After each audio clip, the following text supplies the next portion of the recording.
normal. Looking forward to welcome you to IPMI campus. Stay healthy.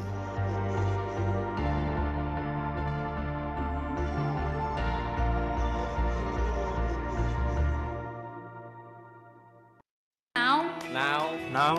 Now. Now. Now. Now. No. No. Now. Now. Now. It's Your time. your time. My time. My time. Your time. My time. Your time. Your time. My time. Now.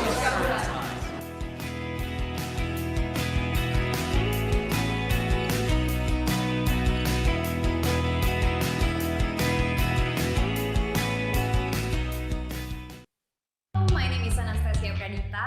I'm working as TV presenter and I'm also the student of IPMI Business School, and now I'm also Putri Indonesia Intelligentsia 2019. I'm so glad that I'm part of IPMI Business School as a student. The reason I chose IPMI as my second master degree because it's very hard to find MBA degree in Indonesia, and IPMI is one of them. I'm so glad.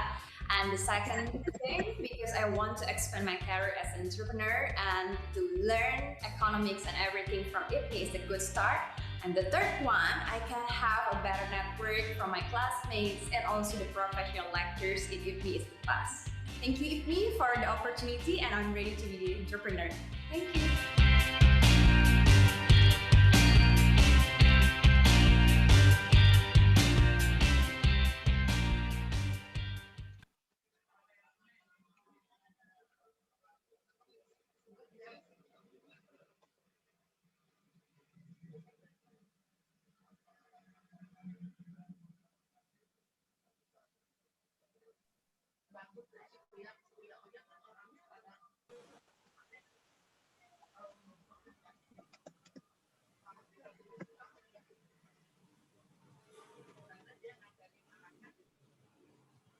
Here we are, a place for you to learn, find solutions, and develop knowledge and skills in business and management.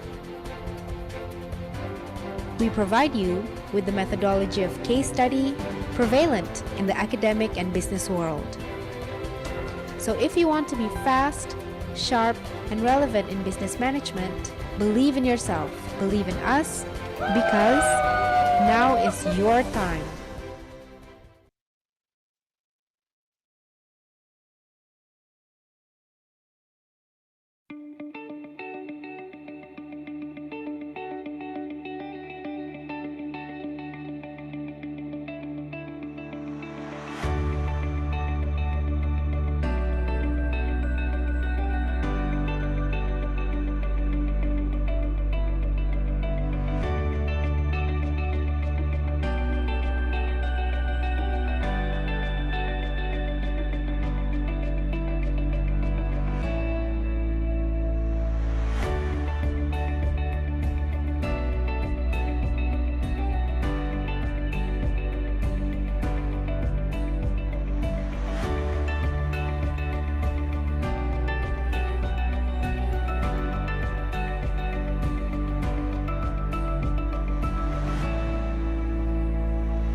Assalamualaikum warahmatullahi wabarakatuh.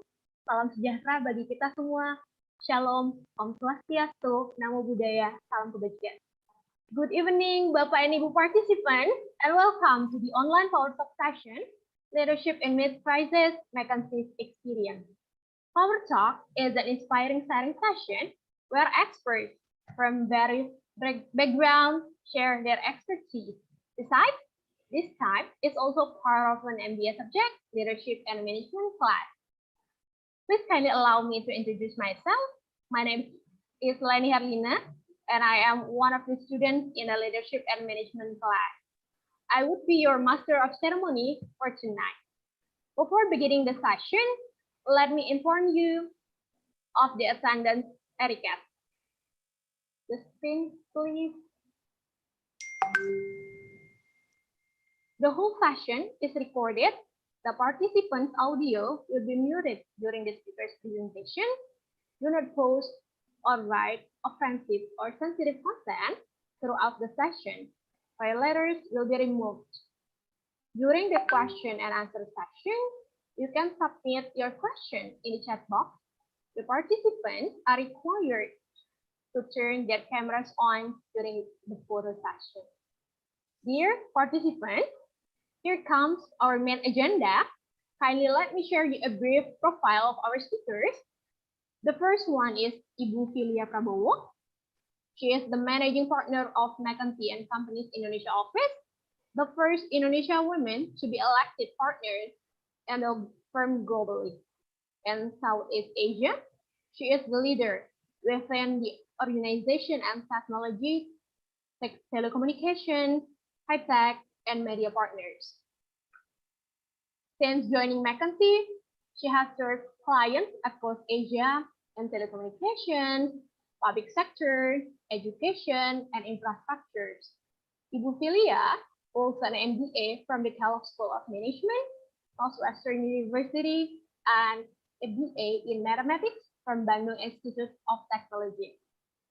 And our another inspiring speaker is Bapak Prabaharan Gopalan is an expert, associate partner of McKinsey and Company, a biotechnologist by education, psychologist by passion, software engineer by profession, and motorcyclist by hobby. And this session will be moderated by Bapak Rinaldi Firmansyah.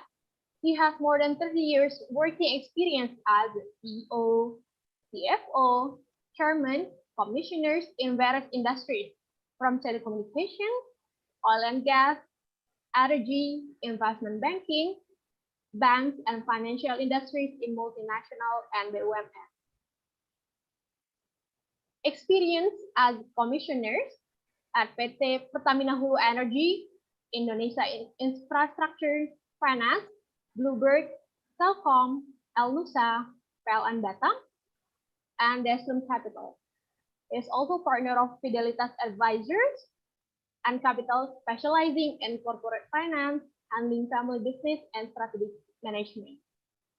CEO of PT Telkom Indonesia from 2007 until 2012, and then Bahana Securities from 2001 until 2003, I worked in Samuji and Citibank.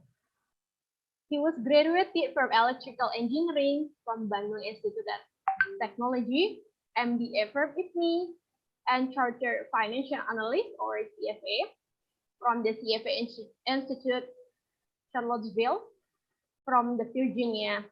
And we are much honored to have him as our facilitator in the Leadership and Management class. So without further ado, to Bapak Rinaldi Firmansyah, the screen is yours.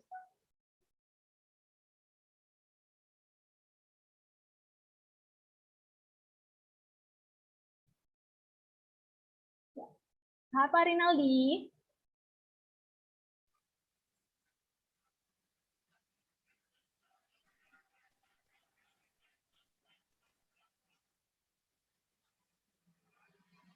It's freezing here. Iya, it's freezing.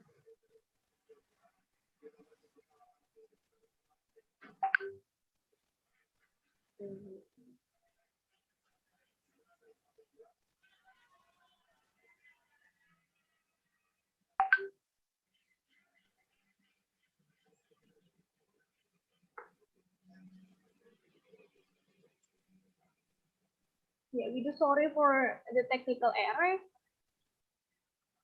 I'll try to reach him.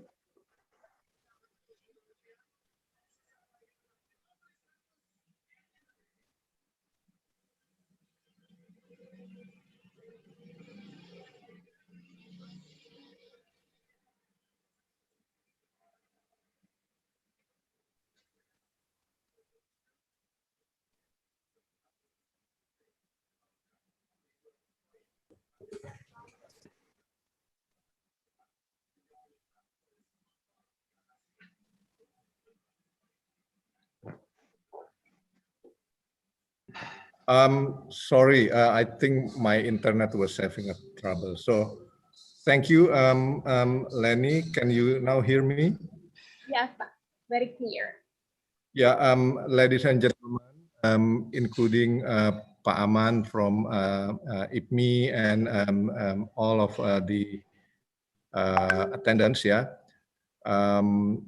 Thank you very much for attending this event, yeah. And of course, thank you very much for Ibu Philia and Prabha able to be our guests.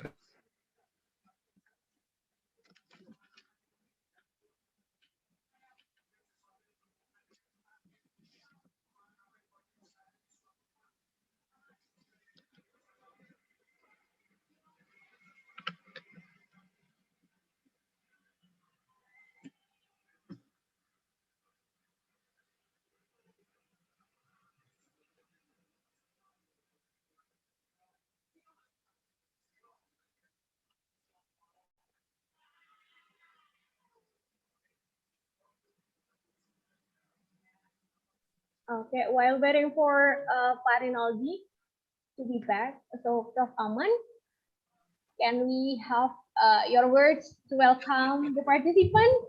Okay, Yeah, thank you. sure. Okay, I hope that everyone can hear me. Yes, Pak. Thank you. Good evening. I would like to greet some of our dignitaries from IPMI, yeah, Pak Mustafa, the Vice Chair of School, Prof. Roy, and also notice there is Ibu Santi Sucipto. Dear students, guests, ladies and gentlemen, so welcome to IPMI Power Talk with the special guest of honor. We have two very, dignitaries present with us, Ms. Philia Wibowo, the President Director of McKinsey Indonesia, also with Mr. Prabha Gopalan. And I thank you for Pak Rinaldi is in chairing and presiding this session for the lecture in leadership and management. I think the title chosen is very timely and relevant with the current situation condition. And I love to notice there are two keywords, leadership and mid-crisis.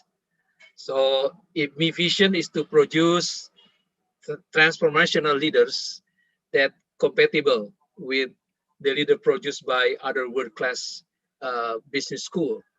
So with this experience, I think we can again expand and enhance the knowledge and skill of our student through this Power Talk session when we are inviting prominent speakers and professionals to come to our school. Well, as we heard that a lot of people talking about the leader has to be born, or also people believe that the leader can be trained and can be prepared to be ready as a leader.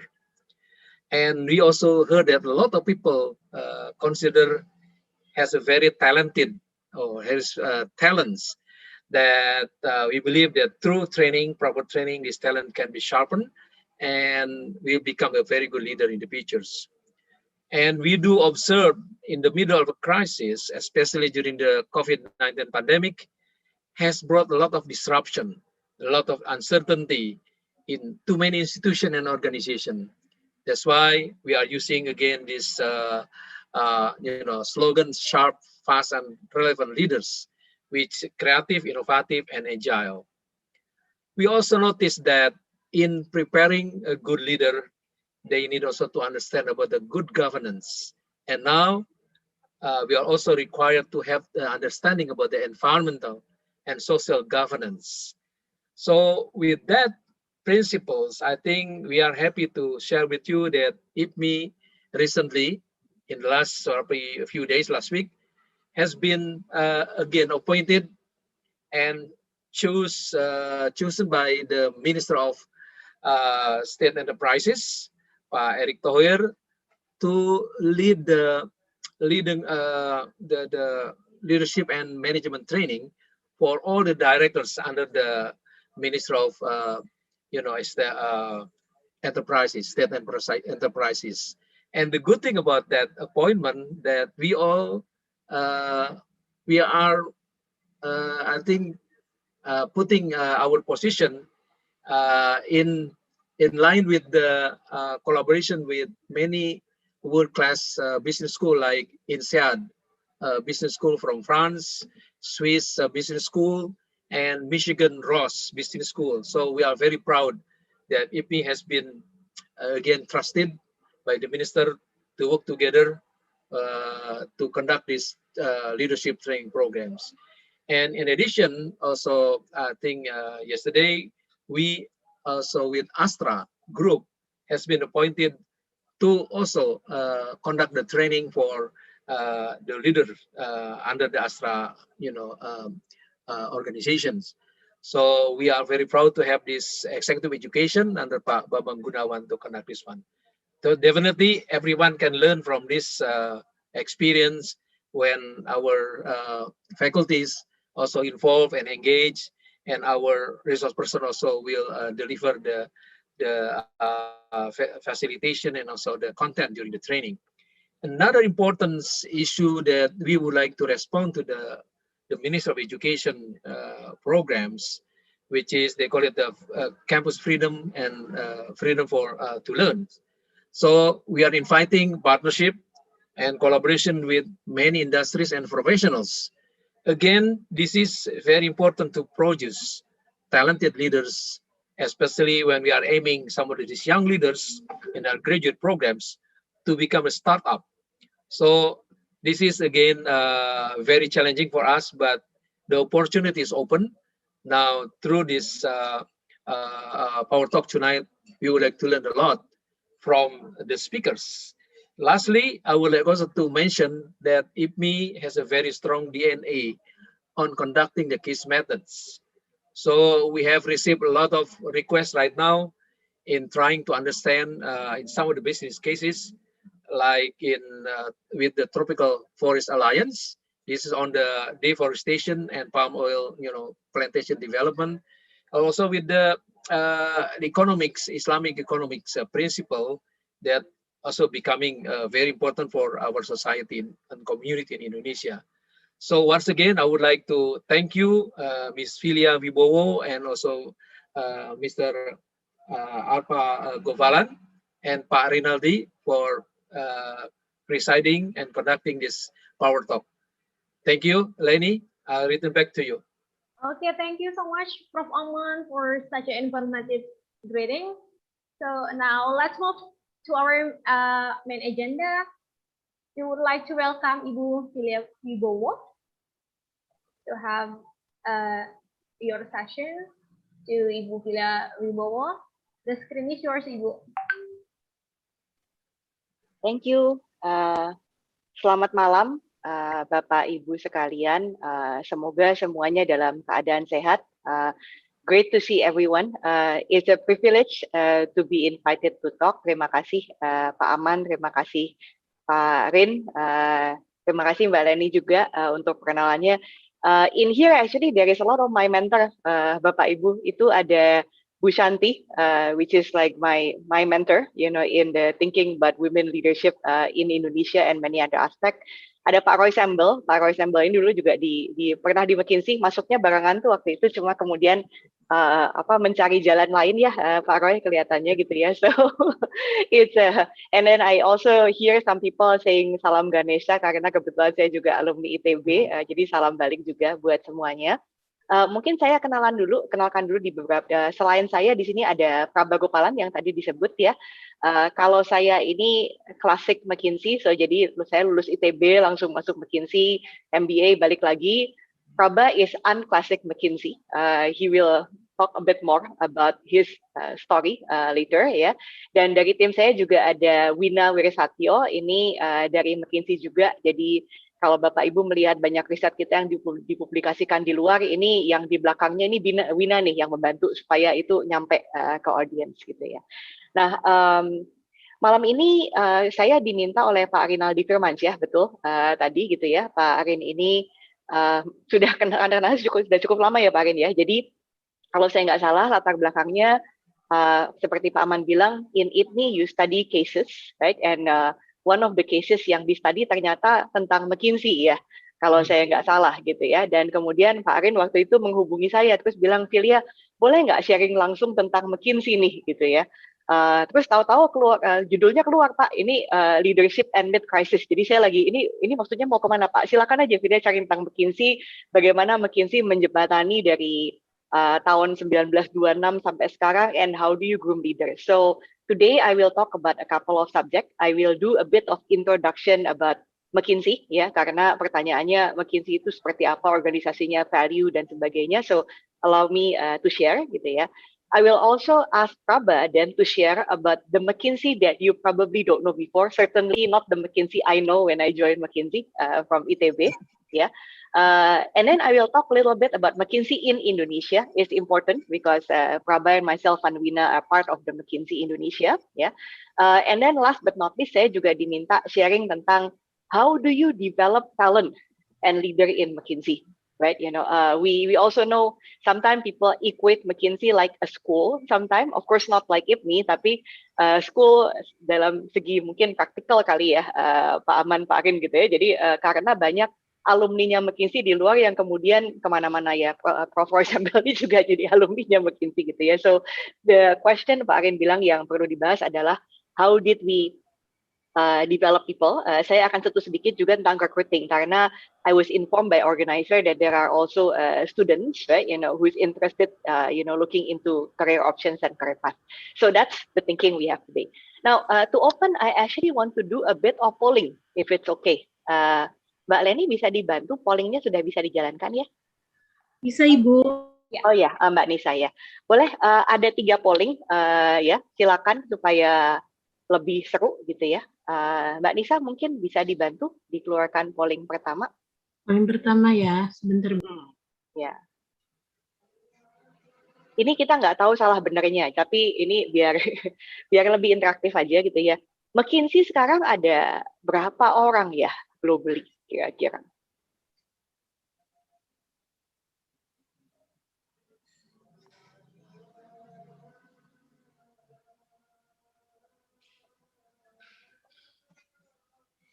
Dapat nih pergerakannya kayaknya udah semua respon.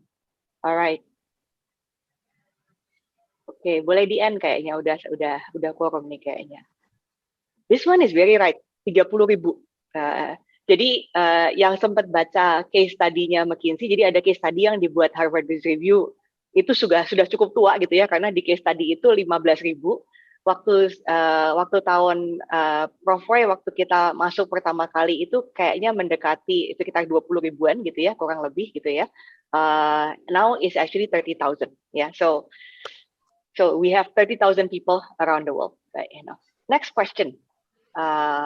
If we can start on the second question. Nah, ini kalau tadi global ya, kalau ini saya tanya Indonesia gitu ya. How long has McKinsey been in Indonesia? Nggak boleh phone a friend ya.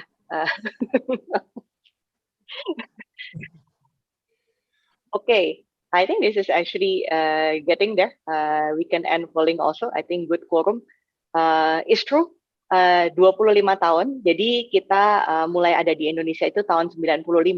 Mungkin yang menarik ini yang orang banyak nggak tahu. McKinsey Jakarta is the first McKinsey office in Southeast Asia. Jadi kalau banyak perusahaan multinasional kalau buka kantor itu biasanya ke Singapura dulu, not with McKinsey, actually they opened in Indonesia. Waktu itu saya sempat tanya-tanya juga penasaran, kok bisa Indonesia sih? Ternyata penjelasannya cukup cukup singkat karena dulu yang pertama masuk ke Asia Tenggara itu orang Belanda. Jadi orang Belandanya kenal sama Indonesia. Jadi dibukanya di Indonesia dulu gitu. Now on the good side, basically they also McKinsey since the day they open office in Indonesia itu believe in the potential of Indonesia gitu ya. Jadi kita 25 tahun dan kita ikut naik turunnya Indonesia dan selama 25 tahun itu kita tidak pernah keluar masuk. Kita selalu ada di Indonesia dan a bit of info yang kemudian orang jadi tahu umur saya berapa gitu ya. Saya direkrut itu tahun 98. Tengah-tengah krisis. Jadi Mei 98 krisis, saya masuk McKinsey September 98. For me is actually a demonstration of commitment to long-term growth in Indonesia. Karena waktu itu saya orang Indonesia, lulusan Indonesia pertama yang masuk ke McKinsey. Sebelumnya ada orang Indonesia tapi lulusan luar. So we've been here for 25 years. Yeah. So maybe just the third one, gitu ya. The third question terkait dengan knowledge and learning ya. Karena topik hari ini leadership development. The third question, kalau boleh tolong ya. Pertanyaannya adalah how much is McKinsey investing in knowledge development and capability development? Ya, annually. Annually berapa ya kira-kira yang diinvest McKinsey? Ini termasuk segala macam riset ya, training juga learning program. Kayaknya ini orang mulai tebak-tebakan gitu ya, kayak kita kalau di sekolah tuh kalau milih B aja terus gitu biar dapat biar benar gitu. On this one actually the answer is yang 600. So we actually invest $600 million annually for knowledge development, learning and capability building. Jadi we are the only consultancies yang punya namanya McKinsey Global Institute ya. It's a think tank, it's a global think tank. We are independent, so every year this entity actually pick what are the upcoming, trend that needs to be researched, and we invest, our own kind of like funding for this institute to develop that knowledge. Gitu ya. Jadi itu mungkin sekilas ya. Nah, mungkin sekarang saya masuk ke presentasi. Jadi sebelum masuk ke presentasi, mungkin tadi kenalannya serius gitu ya. Ini sedikit kenalan yang agak fun-nya gitu ya. Jadi maybe I'll talk a bit about me, I'll ask Praba to talk about himself, dan kita masuk ke materi gitu ya. Mungkin bisa diklik semuanya aja, Wina, jadi jadi langsung kelihatan semua gitu ya. Jadi saya kelahiran Bandung, tapi mohon jangan diajak ngomong bahasa Sunda, kawan-kawan, karena ibu saya Palembang, bapak saya Jawa gitu. Karena itu bisa dilihat kesukaan saya itu campuran antara Semarang, Palembang, dan lain-lain gitu. Saya punya hobi selain di McKinsey, I like crafting, dan saya juga sebenarnya suka menulis drama gitu. Yang di tengah itu family saya punya satu orang anak hampir 10 tahun umurnya. I have my husband itu electrical engineering gitu ya. Dan di kerjaan tadi sempat diceritakan gitu ya bahwa selain managing partner of McKinsey Indonesia, saya juga punya passion di education ya. Jadi mentoring and sharing is part of what I do, and I learn a lot from my mentors who are here. Praba, do you want to talk a little bit about yourself and share a bit about you? If you can in Bahasa Indonesia is a plus point, but if you don't, I understand as well. I don't want to embarrass myself with the limited Bahasa I know, so I will stick to English. So a bit about myself, and first of all, thank you for the opportunity and privilege to be here. I'm Praba. Full name is, if you can read it, you can read it. As Philia mentioned, I'm part of the new McKinsey, which we'll talk about in a while, and I have a different background as well. I studied biotechnology and psychology, and ended up being a software engineer, and then joined McKinsey from a startup. I do love motorcycling. As a digital expert, I do advocate for privacy a lot more, and Philia can vouch for it. I am a huge Lord of the Rings fan. I have watched those movies at least like 40 times, the entire trilogy, the director's cut, if you know it. I live with my family in Jakarta. Sudah lama 3 tahun di Jakarta, in Setiabudi. That's my limited bahasa I know. With a daughter who's now learning to speak bahasa as well as part of school, so which is great. My job is primarily advising clients on digital topics. Digital is a broad.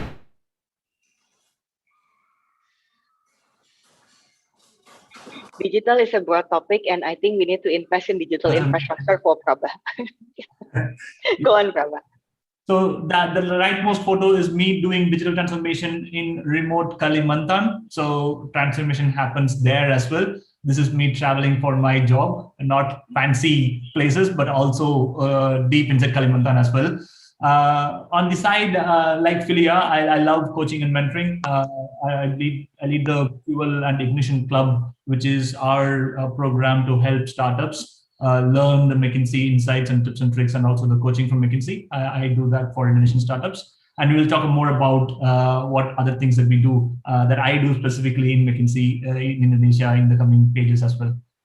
Back to you, Philia. Thank you, Prabha.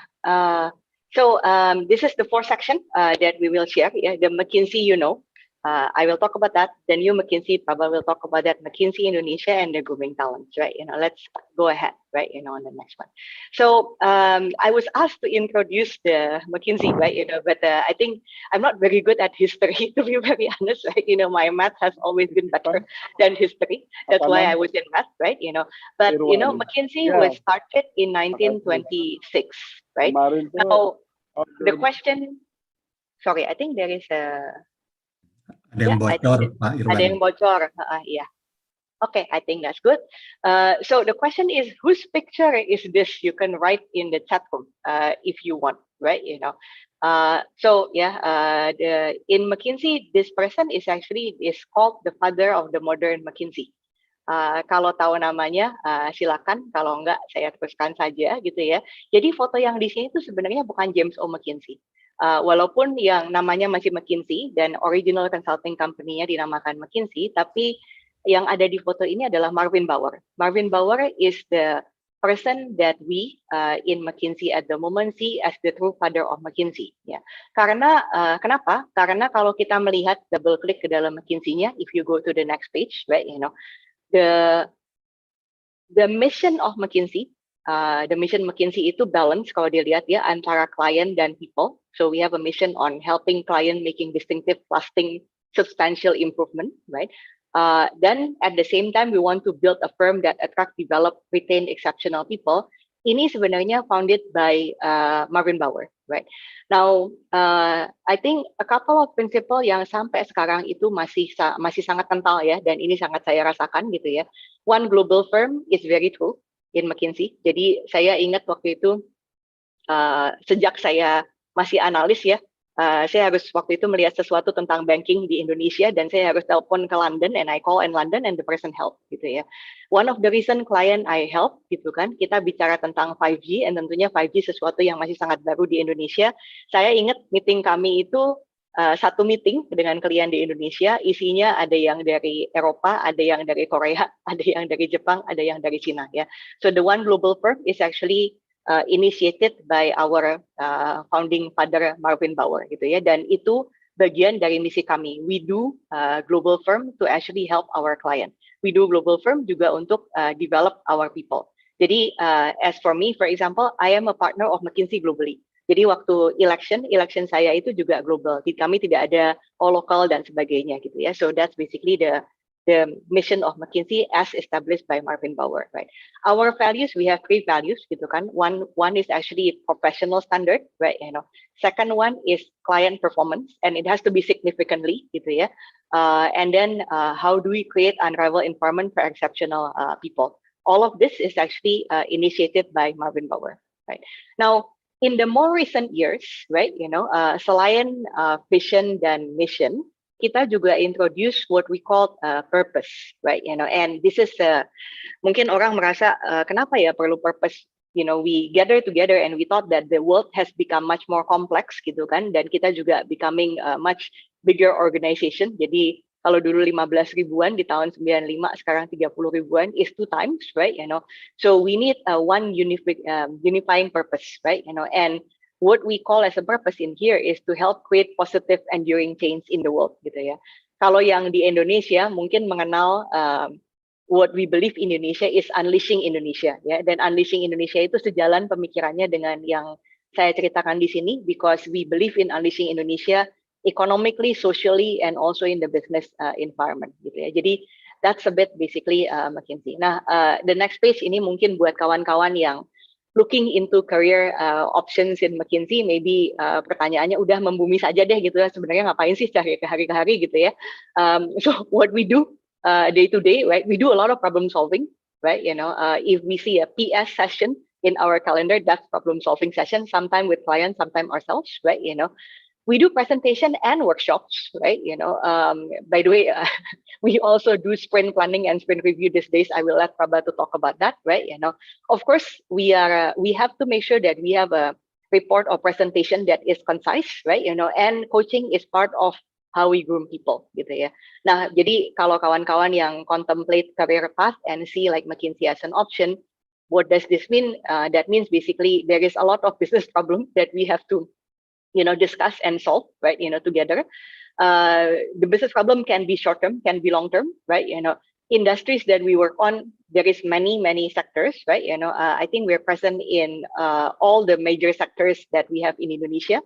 Betul, top management exposure. Jadi di McKinsey itu, even if you're project manager or, you know, analyst, you tend to be part of the discussion with the senior management, dan itu juga bagian development dari saya, gitu ya.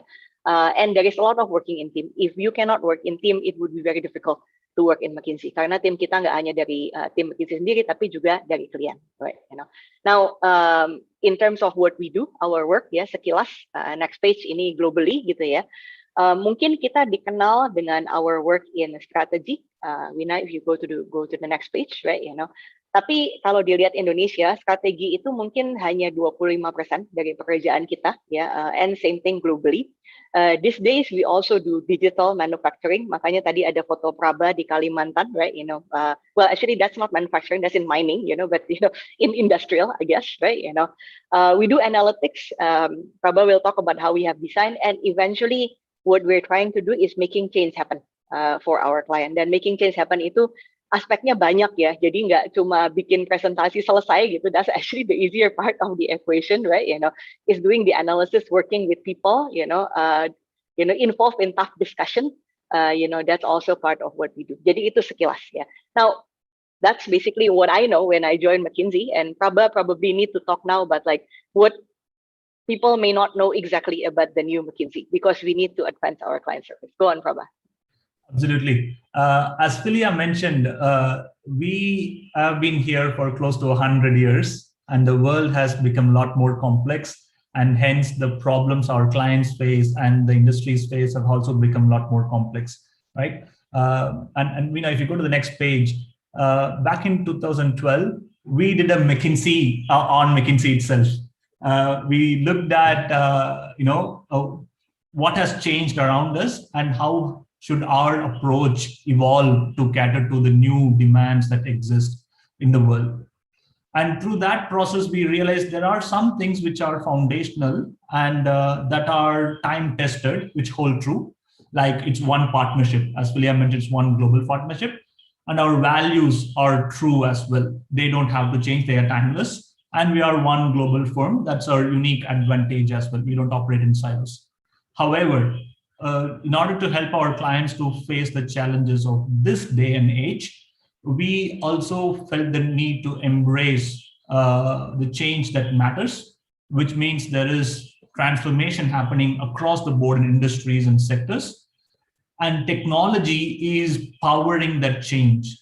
If you look at where the world was 15 years ago and where the world is now, almost every single hour, minute of our lives, we have services and solutions that are enabled by technology, whether we touch it directly or not.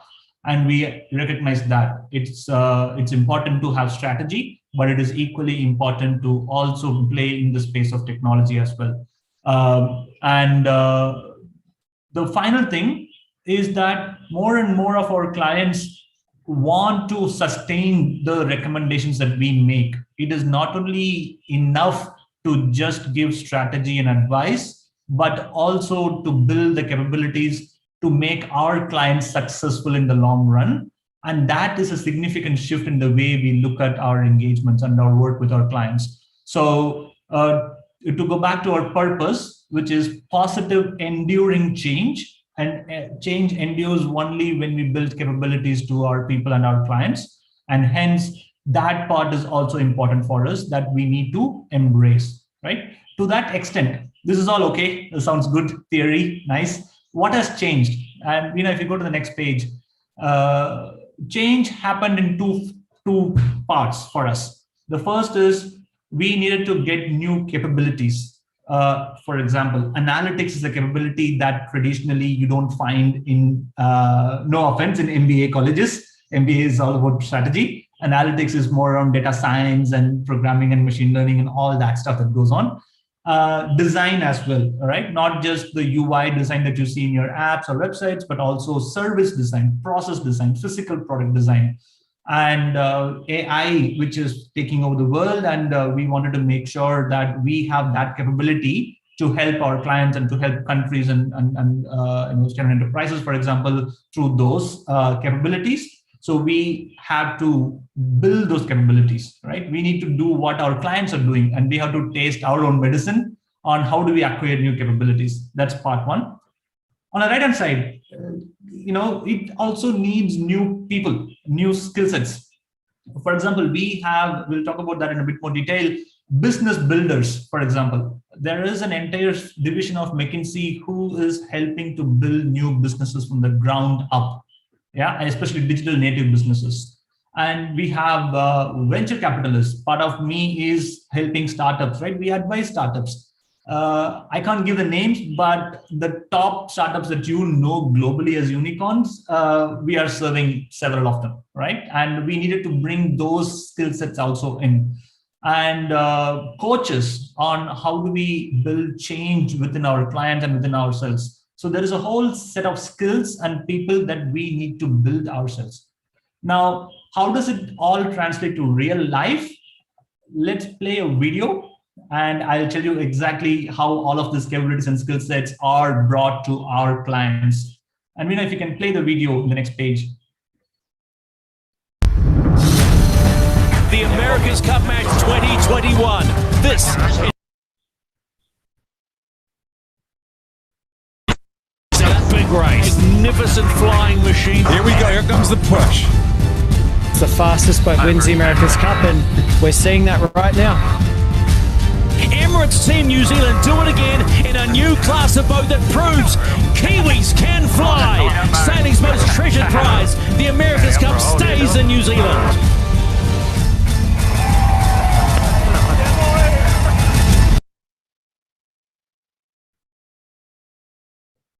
What has McKinsey to do with? Here comes the push. It's the fastest. What has McKinsey to do with sailing? Pretty much everything that you see. This is a video. The full video is available on YouTube that you can check out.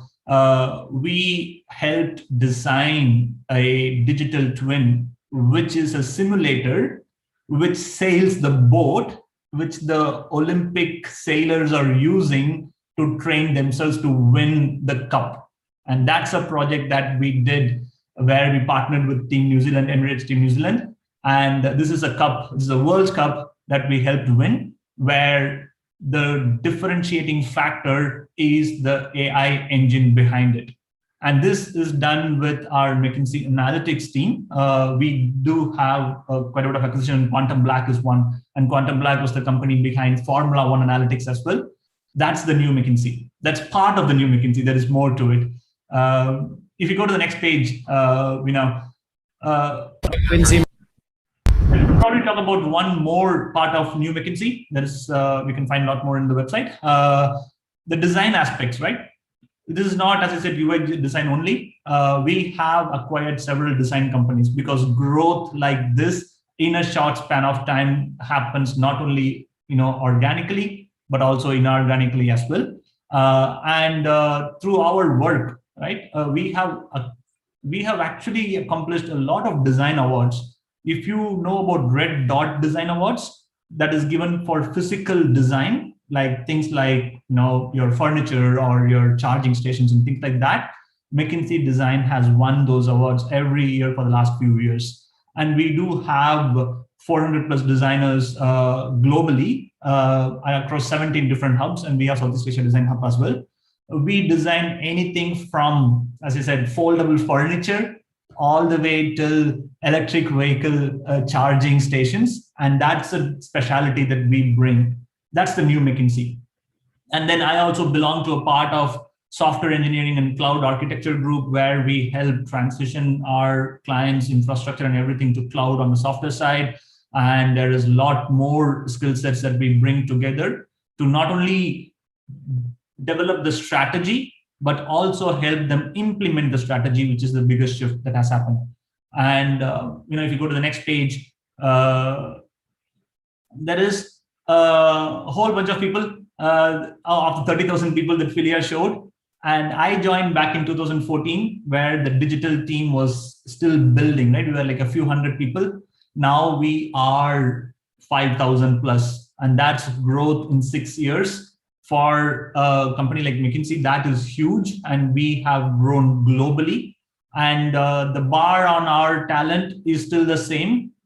Just because it is not strategy, we don't, reduce the bar. We still recruit from, all the top universities and colleges.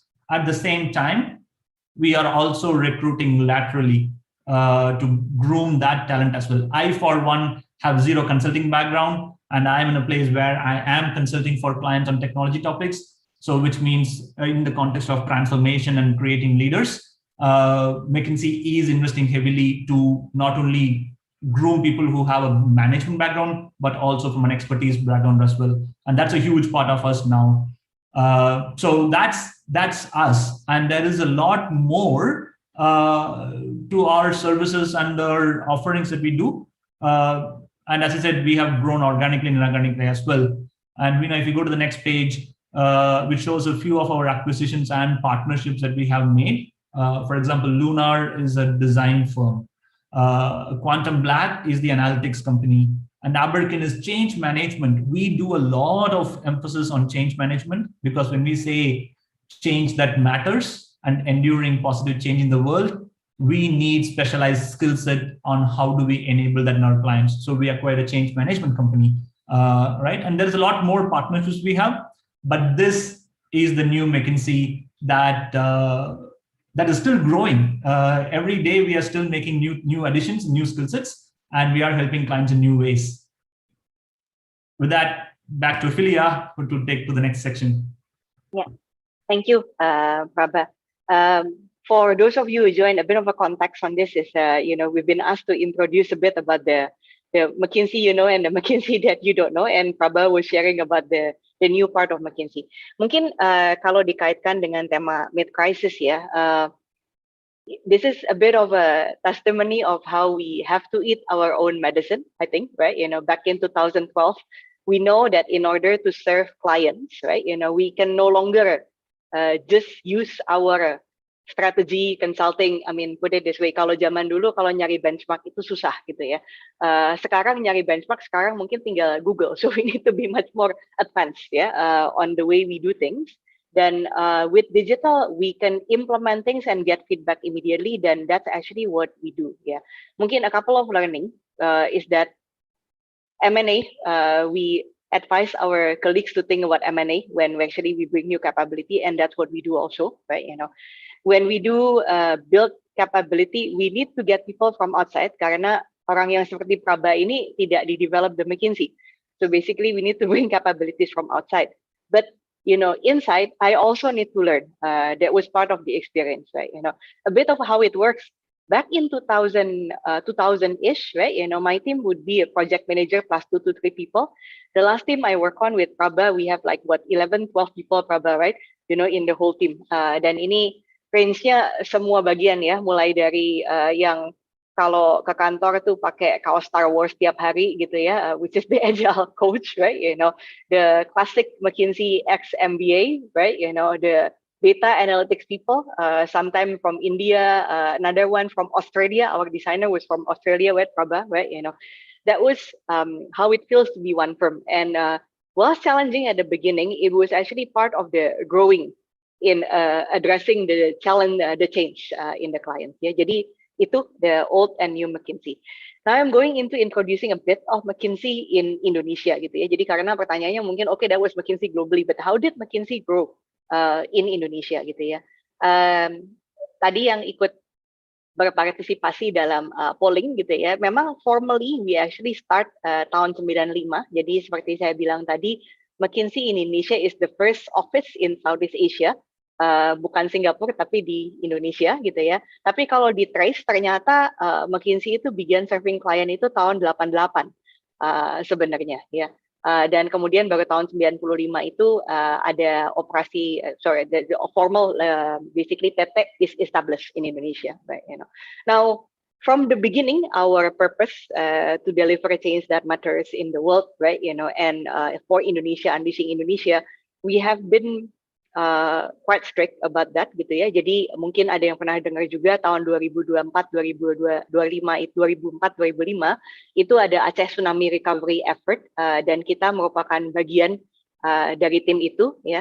Kemudian tahun 2009 itu kita juga establish satu foundation namanya Young Leaders for Indonesia. Ini address lulusan Indonesia supaya nggak kalah kompetitif dengan lulusan-lulusan global gitu ya. Karena kita pengen sebanyak mungkin orang Indonesia masuk ke perusahaan yang berkualitas global. Pak Arin sempat bicara juga tuh di situ waktu itu ya. Kita juga pernah punya kerjasama dengan ITB gitu ya. And you will know a couple of publication that we do. Jadi 2012 waktu Unleashing Indonesia yang biasanya kita gunakan internal, kita bawa keluar juga dan kita ajak semua berpikir tentang Unleashing Indonesia. Nah mungkin kalau kita fast forward, right, you know, next page, right, you know, where are we today in McKinsey Indonesia gitu ya. We have 120 colleagues in Indonesia gitu ya. We serve 50% of Indonesia's largest company. Tadi yang saya cerita tentang Young Leaders for Indonesia, tahun ini insya Allah 1.000 orang. Waktu kita mulai kita bilang we want to develop groom 1,000 leaders. Tahun ini moga-moga semua tercapai kalau lancar ya.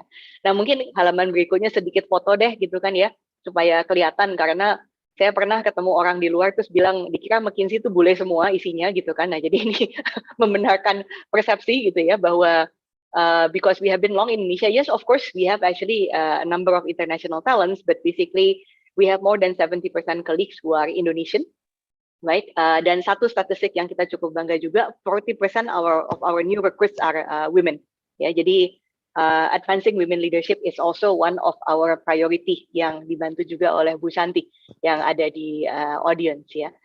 Nah kemudian kalau kita lihat lagi selanjutnya gitu ya, siapa aja di McKinsey ini mungkin kalau kawan-kawan melihat ini berbagai sektor yang kita tangani di Indonesia. You have a mix of basically people from different regions. Ini adalah orang-orang yang serving clients in Indonesia. Ya, and I think all of them resides in Indonesia except one person. Jadi ada orang Surabaya yang tinggalnya di Singapura itu Hidayat gitu ya, but serving clients in Indonesia for family reason. And you can see Prabha over there, right? You know, looking very digital, Prabha, you know, with t-shirt and you know jacket lah compared to others, right? You know. So ya, jadi ini pemimpinan kita. Jadi silakan kalau ada yang ingin bertanya lebih jauh tentang sektor-sektor kita ya. Tuh ada Pak Budi Hartono gitu ya, Sonia ya betul, right? You know. Boleh Pak Arin, Pak Aman kalau ada yang mau diundang silakan nih dari sini, boleh diajak cerita ya. Hari ini kita cerita McKinsey Global, mungkin kalau mau ngomong yang lain boleh silakan gitu ya. Thank you Pak Budi gitu ya. Ya, dan I think sedikit lagi mengenai McKinsey gitu ya. Ini mungkin beberapa contoh pekerjaan kita gitu. Di sini saya mungkin nggak baca satu-satu gitu ya, but it's actually really ranging from tadi yang cerita di banking ya, di energy, right, di infrastructure, leadership development, culture change gitu ya. I talk about 5G also, right, you know, and not only in Jawa Island gitu ya. Ada kawan-kawan saya yang sudah masuk ke daerah Indonesia lebih dalam daripada saya gitu ya, yang ngerjain port, yang ngerjain mining gitu ya. Jadi we are proud to be able to help and we are happy to be trusted ya untuk berbagai subjek seperti ini gitu. Nah tadi selain klien ya, this is also a lot of contribution that we make to Indonesia. Nanti mungkin I'm gonna ask my colleague Wina to post some of our recent articles ya. Tadi Pak Aman sempat menyentuh tentang leadership post-COVID gitu ya. We also have a publication around leadership post-COVID, exactly, leadership in crisis ya. Jadi mungkin kita bisa posting di situ kalau itu jadi satu topik yang mau dibahas. Happy to actually find other time to talk about that gitu ya. Now, mungkin last but not least sebelum ngomongin people development, this is also something I would like to talk about gitu ya. Tadi sebelah kiri saya sudah sempat bilang bahwa we have a foundation, Yayasan Pemimpin Muda Indonesia ya. 10 tahun lebih nih di Indonesia ya, hampir 1.000 graduates so far. Dan di sini kita juga bekerja sama dengan perusahaan. Jadi kalau ada Bapak Ibu yang tertarik untuk bekerja sama ya, untuk dengan misi mengembangkan pemimpin muda di Indonesia, please feel free to reach out gitu ya. We'll be very happy to do this together ya.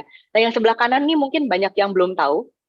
We also have another foundation gitu ya, yang namanya McKinsey.org.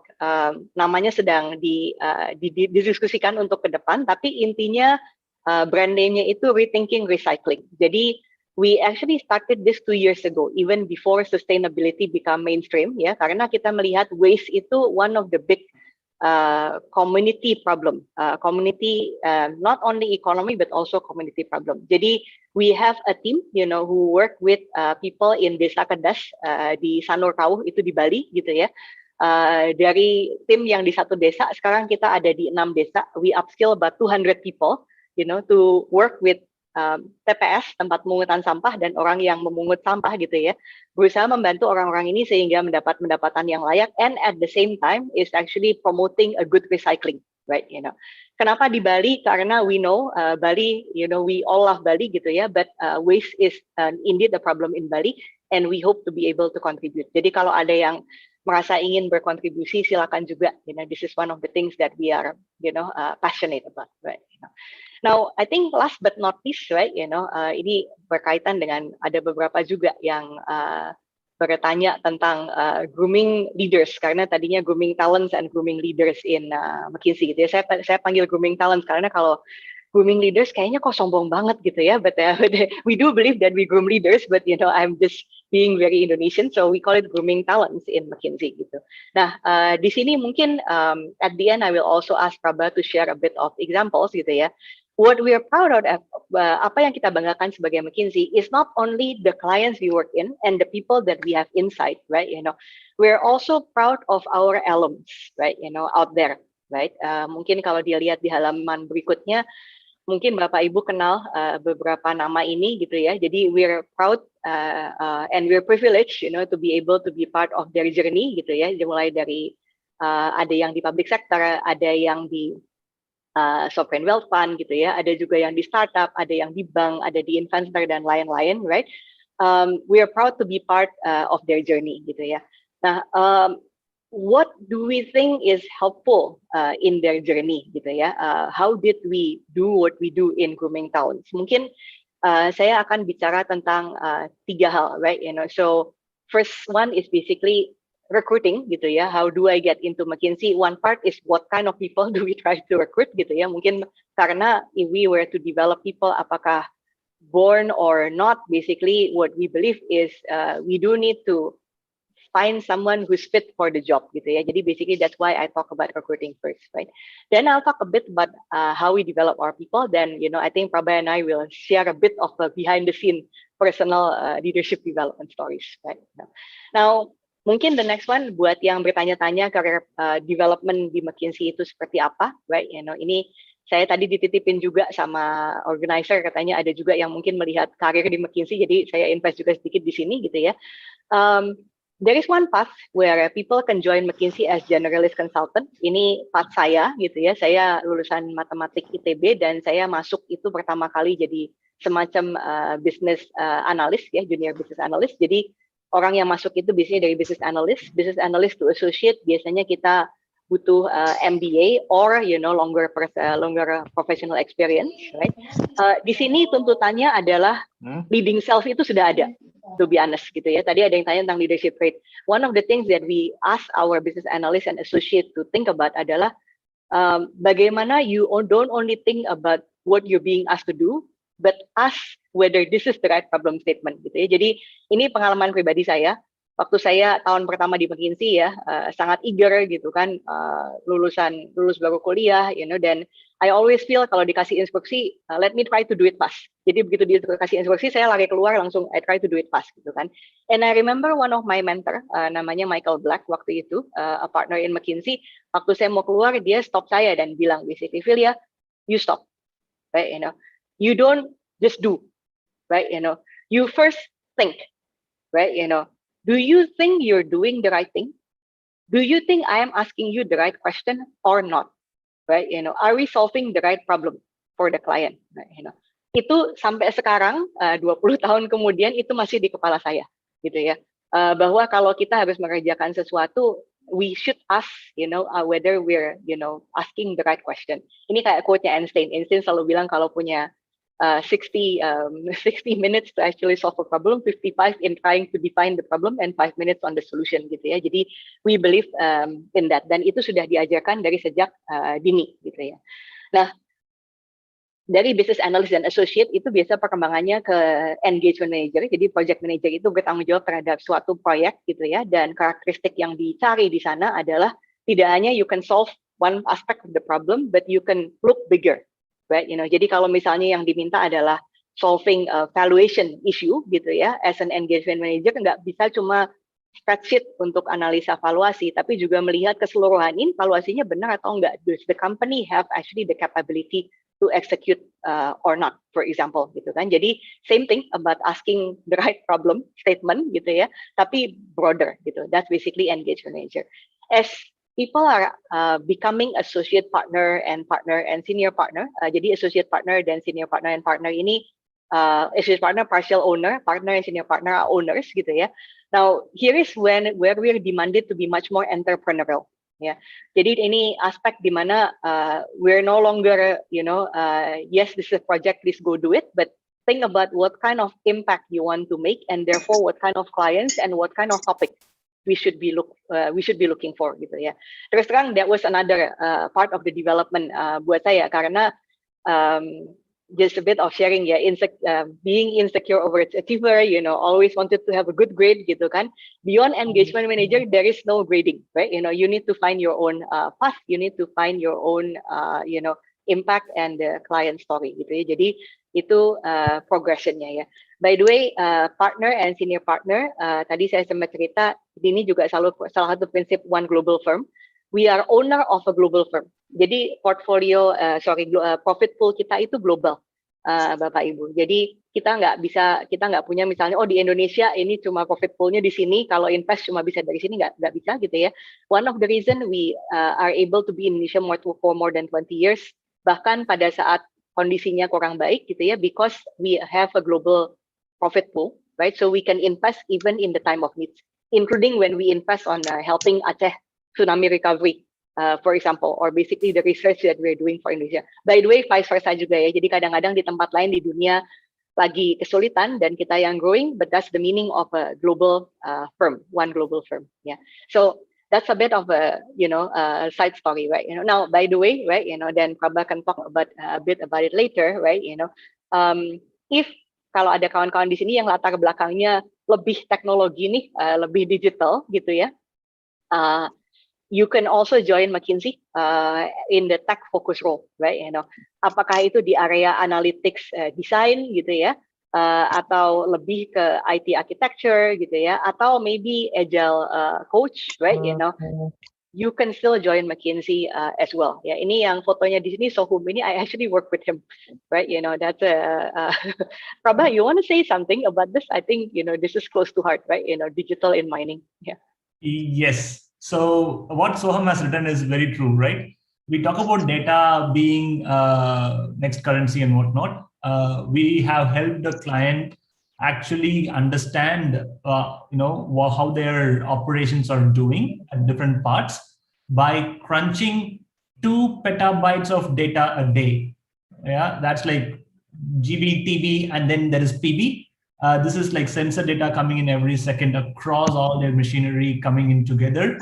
And we were crunching it in real time and sharing, saying, okay, this machine is going to go down in the next X hours. And we were building that together. So And we also helped build a food delivery app for a client in Thailand also, where day one, we said the app is not successful if food is not delivered on time. So every single day we ordered through the app from day one. So we did that together as well. So it's fun times. And Soham actually knows a lot about cloud and data engineering, data pipelines. So anything that we have data question, Soham is our go-to person. Yeah, that's us. And there is more to be shared as well. But in the interest of time, back to you, Philia. Yes, thank you. I think we can continue. I think if we let Prabha talk, Prabha will talk for a lot because we both are very passionate about it, right? I was asked also to share a little bit about how do we develop people exactly, right? Because I think there are some of our clients who said like, how come, right? Some of you are, generally younger than the client, but you speak with confidence. You're actually, you're knowledgeable, right? But you also, one of my biggest compliment is a client that told me that you serve with a heart, right? And you guys are actually nice people, right? So how do you get that, right? I have to say I owe it to people who groom me, right? Jadi in McKinsey, in McKinsey, we believe in apprenticeship, opportunities, and leadership accountability for talent development. Jadi kalau ditanya kuncinya di mana gitu, this is the three aspect, right? Apprenticeship, basically, we work directly, with client, and we work directly with our own people. Jadi one of our values is the non-hierarchical firm, right? I have my own experience, right? Waktu itu saya mungkin just 2 years in McKinsey. I work in a banking study, right? And one in a banking study, saya yang paling muda, paling junior, paling nggak pengalaman gitu. And I have a group of partners and project manager yang memang pengalaman. But I remember when I have a question, partnernya sedang menggambar sesuatu framework yang luar biasa gitulah ya di papan tulis gitu, dan dia bilang, oh, this solve all of the problem, right? But I feel like I have a question that cannot be answered by the framework. So I just raised my hand and I said, hey, by the way, how do I fit this data into that framework gitu kan? Dan partnernya tuh tidak merendahkan, tapi dia bilang, wah Philia, you just run a good framework, because you asked this question, apparently the framework is wrong gitu kan.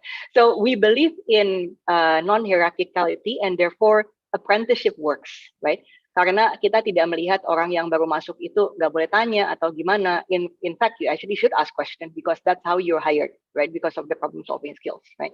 We believe in opportunities, right? Ada yang suka tanya gitu, Philia, why are you still here after many years in McKinsey? There are people who are out there gitu kan. To be honest, I've never planned to stay for 20 years, Bapak Ibu.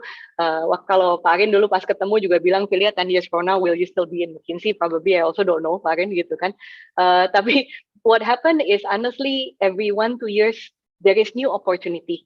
There is new stretch learning opportunity that excites me personally gitu ya. Lately, I have to say, working in the world of digital learning from Prabha is one of the exciting things that we do, right? Looking into something and see how Indonesia could evolve post-COVID, that's also like a new opportunity. I'm not a macroeconomist, so I learned a lot from my friend, ya. Tapi filosofi The McKinsey itu selalu stretch, ya. Jadi stretch itu kalau kita olahraga gitu ya, nggak boleh dalam zona nyaman, intinya begitu gitu ya. Jadi kita suka dicemplungin gitu tiba-tiba gitu ya. Oh ya, you've never done this before, that's okay, you will have people who knows about this, just go and learn directly ya. Dan this is actually part of our people development conversation. Jadi yang saya bicara tentang leadership accountability for talent development, we actually do not have human capital. We do not have human capital ya. Siapa yang melakukan evaluasi untuk orang is us, is Prabha, is me, basically, yeah. All the junior partner and partners, right? We're all responsible of our own people. Every half a year, every one of us is responsible to interview, somewhere between, I don't know, like 7 to 12 people, Prabha, I think, right? And write an evaluation for that person. And when we write evaluation, we don't only write rating. Kita juga write about what's the feedback, in terms of the good one to strengthen and the areas for development. And we also talk about what opportunity is next so that this person can always be stretched. right?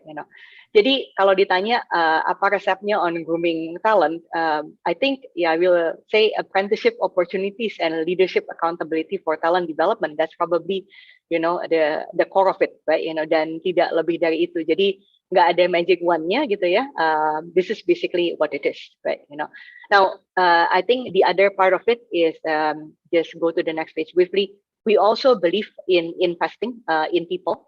Jadi tadi sempat cerita tentang learning budget kita yang cukup besar gitu ya. We also invest in very good benefits ya. Jadi biasanya health and wellness initiative, parental leave, right? As a very example tadi Pak Budi Hartono sempat bilang Sonia tuh sempat one of our partners cuti 1 tahun Bapak Ibu untuk dia punya anak kembar gitu ya, cuti 1 tahun gitu dan masih bisa balik gitu ya. So we believe in flexibility. Right, yes, indeed, we're not 9 to 5 job gitu ya, but we believe in giving people flexibility. For women, for example, we have a program we call roll on roll off. Jadi kalau mau balik ke pekerjaan sesudah maternity leave, we also allow people not to come back 100%. Tapi kalau ada proyek yang cocok dan memang lokasinya cocok dan tidak demanding, we can do partial for that one as well, right? Last but not least is basically our investment in people itu. I think one of the value proposition is also learning from a global firm, right? Our presence in 65 countries is not limited to just learning from people from Indonesia, gitu ya. Okay, so I have talked a bit, with a number of personal examples. Maybe Prabha, you add about some of the personal stories of development, and then we go to a close. Yeah. Sure. I started as a software engineer back in Bangalore in McKinsey. Before that, I was part of a startup. And I thought I'm going to be a tech lead or an architect, end up in Google or Facebook because McKinsey has a good brand value and learn what I can and then move on. And over the years, to talk about apprenticeship and opportunities, right? I was given feedback on how to communicate to CXOs. One of the points Philia mentioned was we are allowed to engage in top management conversations as well. When I was talking about technology, for example, on how to position a technology recommendation to a CEO, for example, right? There was feedback that is ongoing that was given to me. And I was also trained and apprenticed on how to run a project itself, working with diverse set of people, because there were scenarios where I had to play that role and I was given the mentorship on those dimensions. Now I was growing beyond just the tech bubble into a well-rounded team leader in a way. This is my journey as I'm narrating it, right? And after that, there is the point around exploring, stretching the limits. Once I got comfortable with that, it started to get pretty boring. And then I was looking for opportunities, which is when I ended up moving to Indonesia. There is geographical mobility and exploring different industries, which is how I ended up in energy, which I love for the last 3 years that I keep enjoying, and additional responsibilities as well around capability building, expanding into analytics, design, and product development. The opportunities are endless. You can try different things and figure out what your passion is. And at each step of the way, there is mentors like Philia and other partners and senior partners who have coached me and groomed me. And sometimes the feedback was surprising. Like there was one partner, Abhi, Philia, who told me that I am a better counselor, which I didn't recognize. I thought I'm going to be a technologist advising only doing stuff on technology. But that feedback was like a turning point in my career in the firm. And to some extent, it has changed the way I look at technology in general, which is what made me ended up in being an associate partner. Before that, I was just a technical architect, right? Now, feedback like that are turning points. I'll probably recount 2 instances where one senior partner told me how to think about becoming a leader, right? We're talking about how do I grow in the firm. There is like regular conversations we set up to say, what does growth look like for me in the firm as well as outside? And I was thinking in terms of what are the things I plan on doing over the next 3 to 5 years. And he said, those are the things that you will do. Those are like what you will do. You need to think about how you will be known as, right? It is completely different. That conversation changed my perspective on saying, don't think about activities, don't think about execution, think about what you will be known for, right? That's a big shift. And there is moments like this in every step of the way that over the last 7 years, every year the growth has been exponential for me. Much like Philia, I don't know if I'll be here for after 10 years, but for the next 5 years that I do foresee, there is a lot more to learn, and that keeps me going. Yeah, so that's how I have grown. Now, the true apprenticeship model is me paying it forward to the younger colleagues who join us now. So I am a mentor to them, and I explain them saying, how to communicate, how to think about growth, whatever advice I got, and I'm paying it forward to all the younger colleagues, and they are growing. And it is fulfilling and at the same time humbling to see a senior partner is still getting feedback and still growing. A business analyst is getting feedback and growing, and you can see the full cycle happen within the firm across all roles. I don't think there is any one person who has not grown in a given period of time in the firm, because when you stop growing, that's when you realize either you have outgrown the firm or you realize that you need to try out new things, and both of which is equally possible and appreciated in the firm. Yeah. One of the McKinsey senior partner who quit McKinsey said that I have graduated. I think I will have to close, but what Prabha shared about feedback as a leader, mungkin saya share satu ya. This one is a very good learning for me. Jadi the story was I was an associate partner like Prabha, right? And I was up for a global election, right? And I felt that I've done a lot of things, gitu kan, working with clients happy with me, right? I work on some knowledge effort, I mentor people, everything, right? If anything, I feel that, if the client has problem, the person that they call is me, right? Now, fact of the matter is I did not get elected on that cycle, right? So of course, as a very, very unhappy, right? I felt basically, so what is it? What is it that the firm wants from me? What else would the firm wants from me, right? And then there is a senior partner, Jonathan Arbah, right? Who sit me down, right? He used to lead basically the Asia technology practice, right? And he was the one who's giving feedback to me, like, Philia, it's good that the client is actually calling you. All clients are calling you is good, but are you helping your colleagues to help the client? Are you actually being collaborative? Can you give suggestion about how your colleague could help you and help the client? And by the way, you also cannot take care of all the clients calling you anyway, right? That was very tough, Bapak Ibu, untuk diterima gitu ya. But that was a very good feedback, right? I learned that as a leader, I'm not a lone ranger. I'm not successful if I am just the lone ranger, jadi cowboy yang paling famous gitu ya. That's not how we lead, in here, maybe in other company, other situation, yes, but definitely not how McKinsey wants a leader to be inside McKinsey, right? So that was a feedback that I take to heart, right? And that's what how I do it, and therefore, one of the things I do today is basically when Pak Rin asked me, I was like, I can't do this alone. I need to do it with Prabha. Why would Philia talk about digital when Prabha can talk about it better, right?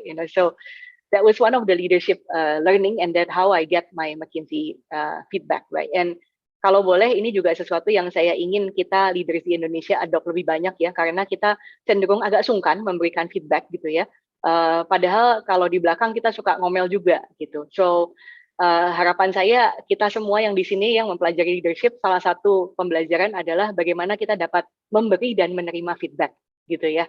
Kita semua manusia pasti ada kekurangan dan improvement opportunity. So how do we get feedback and how do we also give feedback?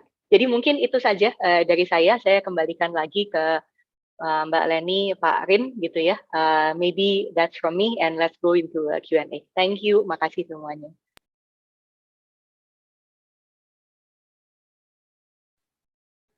Thank you, Philia and Prabha. Very interesting and aspiring talks. There are few things. There are a lot of things interesting from the talk, but I take only one, in which you mentioned that in McKinsey there is no human capital. Yeah. So. And I think the responsibility to raise another talents or leaders is borne by the leader itself. That is in line with what we had been discussing in our class of leadership and management. Yeah, that is quite inspiring. But let me before I turn it to Lenny for the audience to ask question, but I have a curiosity. It's not a question, but a curiosity. Yeah. So I used to work. My curiosity is about the one global firm policy. I used to work also in the company in which we are recruited and we could be work elsewhere in the world. I used to work for Schlumberger Wireline, so I was recruited in Indonesia, but I did work. I can work anywhere in the world. Yeah. However, yeah, there is a human capital division in Schlumberger. So my curiosity. So one is how is now that you have 30,000 employees, yeah, how is the recruitment process? Because it is one global firm, and without having the human capital, how do you have the policy of one global firm that can be applied everywhere in the world? I think that is. I only have one question because otherwise I will have a lot of questions to let others have the questions. Thank you. Thank you. Thank you, Pak Arin. Very good question, Pak. The first question that comes to mind, and Prabha should, the first answer that comes to mind and Prabha should add is the values, Pak Arin. So the McKinsey values, right? You know, kalau tadi lihat mungkin kan kelihatannya cuma 3 dan high level gitu ya, yang professional, client and all. If you go to McKinsey website, actually ada double clicknya. Termasuk tadi yang being non-hierarchical, right? Obligation to dissent. Jadi obligation to dissent tuh kalau kita nggak setuju kita harus angkat gitu ya. So we have, you know, dot points 4 or 5 for every gitu ya. And this values is something that I think it's a threshold, yeah. If we don't demonstrate that value, doesn't matter what client you serve, or you know how good is your problem solving gitu ya, you'll be out of McKinsey, basically. Yeah. So we are evaluated along, you know, that kind of dimension, and that is a threshold gitu ya. That inform our leadership model as well. Jadi we develop our people, I think it's almost we have the performance and health dimension kali ya, gitu ya. So there is the performance, which is the problem solving, the entrepreneurship client, right? You know, but there is also health, which is our behavior, right? You know, so that is probably the one that that glue us together. Jadi, like for example, I have a project manager that comes from Russia, right? You know, but he works the same with me. Right, you know, like I have another partner who's from Japan, you know, looking into transportation, you know, project in Indonesia. Day one work together is the same way of working. Italian partner also, right? You know, we help Pak Bambang on delivering some talk about the digital in transportation, right? We work the same, and I think it's the value, right? Prabha, do you have perspective because you joined McKinsey, you know, after some career? What glues us together, Prabha? Without a human capital division? There are 2 parts from my perspective. In fact, our annual review, the matrix that Philia mentioned, is actually called leadership development model. And it is the same set of criteria for an entry-level position as a business analyst intern, all the way to a senior partner. It is the same markers. So that is same, the levels different, right? To your point, Parin, on recruitment specifically, what we look for is the same set of fundamentals. If your problem-solving skills good, is your communication skills good, right? That is globally the same. The other part, the leaders review, the leaders recruit. When we recruit somebody, I interview the candidate. If I say this candidate should be recruited, I am responsible for making sure that person is successful in Indonesia. Yes. At the same time, if I say no to a candidate, I am personally responsible for calling the candidate and explaining them or why we didn't go ahead with them. This puts the responsibility squarely back on us to make a good choice. And we should give them a feedback on exactly what dimensions that they should focus on so that they can reapply in a few months' time. Okay. So that forces us to be super critical on who we select and who we say no. More importantly, how we say no.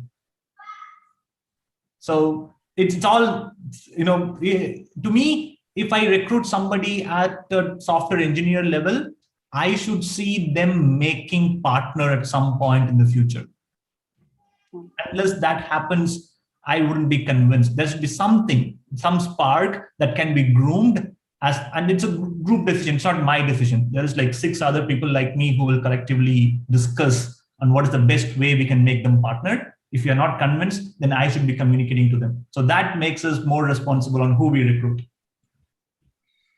Thank you, Prabha. I learned something else, also the similar things that we learn in our class. Yeah, how to say no. That is one of the most difficult subject to say. Okay, Lenny, I'll give it back. I'll give it to you to conduct the Q&A session, please. Thank you so much, Pak Rinaldi. Asik. Yeah. Okay, Bapak Ibu partisipan, we're open for our question and answer session. You can address your questions to the speakers by writing them in the chat box. Feel free to address any questions, to share your thoughts. There is someone who posed a question, Mbak Lenny, direct to me. I'm a bit afraid to read it because it was rather a tough question. I may ask someone from the audience to also help me, right? Question is, what are the leadership traits that a female leaders, as yourself and other female leaders, should have to be a good leader? Now this one maybe I couldn't ask Prabha. That's the problem, right? Yeah. Tapi mungkin kalau boleh, kalau Bu Shanti masih di sini, nanti saya minta tolong Bu Shanti komen juga ya, Bu Shanti, karena Bu Shanti mentor saya nih. Boleh ya Bu Shanti ya? Saya mulai dulu, ntar Bu Shanti tambahin gitu. I think, what are the leadership traits that a female leader as yourself should have? Satu yang saya sering ngomong gitu ya, dan ini actually one of the feedback I get gitu ya. I think female in general, people also say is not half bad in multitasking, right? But probably, sometimes we abuse it, and I certainly abuse it also myself. So, saying no is also something that I need to learn, Pak Rin, Prabha, right? I learned, my friends tell me that if you say no to something, that means you also say yes to something else. So I continue to, brainwash myself to say that, right? Because I have the bad habit of like, I know I can multitask, and let me try to multitask. Let me try to do as many things as I can, right? And then there is one project manager I have. I think one of the audience, Pak Budi, also mentioned Hans Patua, who's in Gojek, right? He used to work with me, right? And I remember there was one day I was very stressed, because there are so many things I need to take care of, right? At home, at client, and everything else, right? He basically shake me physically and says like, Philia, come on, you're not a superwoman. That's what he says. So what's the meaning? I have to be very okay, if something's dropped, some things don't always go well, right? It's okay, right? And he also tell me, by the way, you can't do everything, right? Just drop it. Sometimes, something will come again. You just need to know which one should be dropped, which one should be taken out, right? So I think one of my learning as a women leader, though it seems that we are better at multitasking, it's not always good. It's eating into us. We're not giving the best for the people we work with or for our family even, right? So be much more courageous in saying no to something, right? And that means saying yes to something else as well, right? Bu Shanti, boleh ditambahin nggak, Bu Shanti? Ngomong nih, oke. Iya, boleh dong. Okay. Well, actually, I think the first thing, if you really, each person, to my opinion, whether it's a female or a male, you are a leader of your own personality, right? So that's first. And like Philia is indicating, we are by, how do you call it, by birth or by being a female, you're bound to be a multitasking person. I think that's the difference between male and female that I observe from my empirical experience. So as you said, we have to learn to say no, but I think being also a leader is not only, you can't be a leader without managing yourself, right? So being a leader, you also have to be able to manage. So therefore, if you go into a multitasking environment, then you can delegate, right? And I'm looking into the future that the leadership is not a person anymore, looking into the future, because there are, multidisciplinary aspect now. So you will be a leader looking into the future that could say, okay, for this part, you take up the leadership. And then you take another, because there's a super specialization somehow. And then you learn being in a group like you have, like, correcting each other in McKinsey, that you know each other's weakness and strength, right? So that is the sort of the formulation of leadership in the future, that you share leadership as well, okay? Because it's so complex looking into the future. Now, coming back to a woman is actually, I think we discussed it a couple of years ago, right, Philia, where we said that we are more, since we have to nurture our family, okay, we have more patience in how do you call it, grooming people and transactional, and we see we have more empathy in that respect. We're not too egoistic. Okay, the younger generation, maybe they're very ambitious at the very beginning. Every person is, but once you have a family, you build a family. The minute you have a child, which is yours, then you have a special bond, right? And that is, I think it prevails for men as well as female. That's from I learned from the younger couple. I mean, you went through that experience also, right, Philia? Yes. So yes. there's change. And if you also used to work in different how do you call it, ecosystem of customers, they have different cultures. There again, you build up, and women are more sensitive into that issue, and I think that's the strength.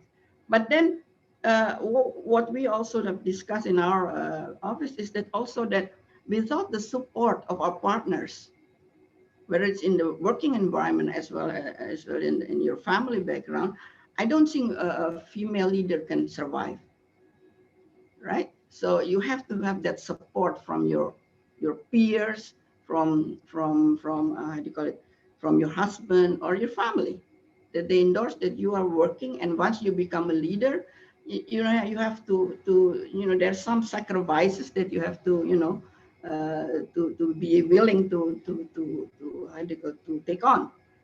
The time is only 24 hours, right? And you have to balance that, the balance of life. So actually, it's not very much specifically women, yeah, I would say, but now there are more women in the working force and educated women. So there is no difference anymore whether you're a female or a male. You have equal opportunity.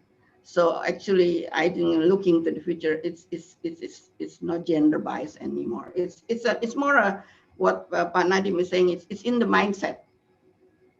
Okay, it's a mindset issue. Can the male majority accept gender equality? But looking to the future, that is going to happen. If I talk to my generation, yes, there's a lot of bias. But younger or your generation, maybe I think it's different. Our children's generation is totally different. So I wouldn't take a stereotype opinion on female looking into the future. Agree, Wushanti. Can't say it better. So, this is why Wushanti is my mentor. So great to see you, Bu Shanti. Thank you. Sorry ditodong, just can't help it. I think absolutely right. I think there is someone who is also asking about lifestyle in McKinsey.